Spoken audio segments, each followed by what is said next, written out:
Hello, brothers and sisters. It's kind of funny. I spent probably the greater part of a couple of days just thinking about numerology and numbers and patterns when you see them. And the pattern I've been seeing for the most part, I would say for the past, I got 333 a lot last year, and then for the past few months it's been 5. I find a lot of 5s just coming out of nowhere, which is the number of man, which is 5 fingers, 5 toes. There's a lot of 5s in us, right?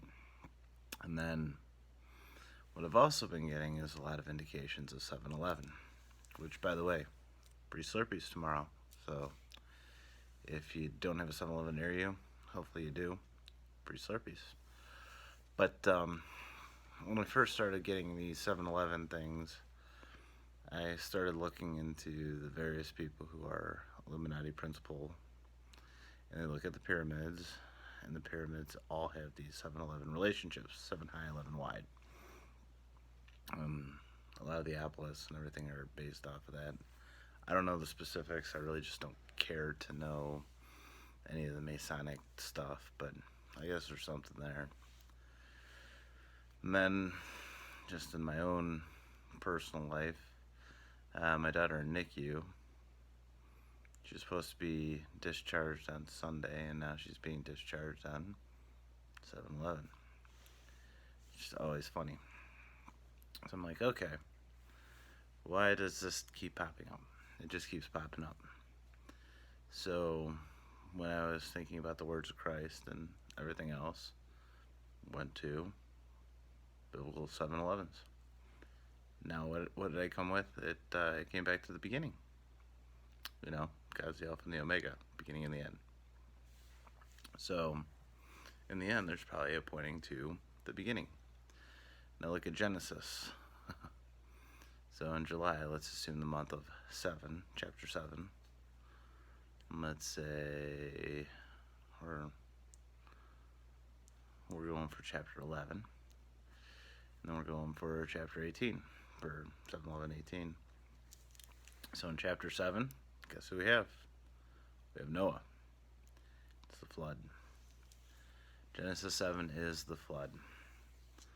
So as the days of the flood, so will come the Son of Man, right?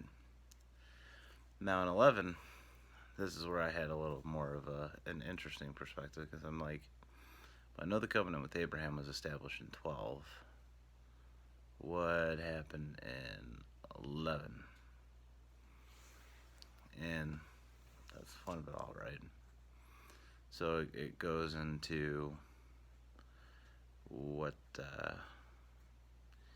well, it's the initial promise with Abraham. That's really what it comes down to. It's when Abram became Abraham and the initial covenant was established with Abraham when he went into the land, the glorious land. Then we have 17.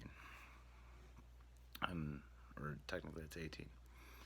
And 18 is where the promise was born with Sarah. Now where I was lost is where was the promise, or when did Abraham have the kid with Hagar? Hagar was 16. 17 was a situation with Lot. And then in 18, we have a split between the promise to Sarah is reestablished and they're laughing. And then there is the pleading for Sodom. So, if you look at that pattern, you've got Noah basically starting it with the flood. Then you have the beginning of the promise to Abraham and the initial covenant. Then you have basically the fulfillment of Abraham's spinning promises, right? If Ishmael goes to the Muslims and Isaac goes to the Christians, it all kind of fulfills on 7-11 or 7-12-18, right? It's just interesting. Read the book of Genesis. Notice where these patterns are coming from. Wouldn't surprise me if we start seeing some funny stuff happening nowadays, but I saw the pattern, figured I'd just disclose it out there. Just waiting for God to come down with a triumphant shout and for our Lord and Savior to come down and take control of all this. But God bless you. Notice the patterns around you. Love you.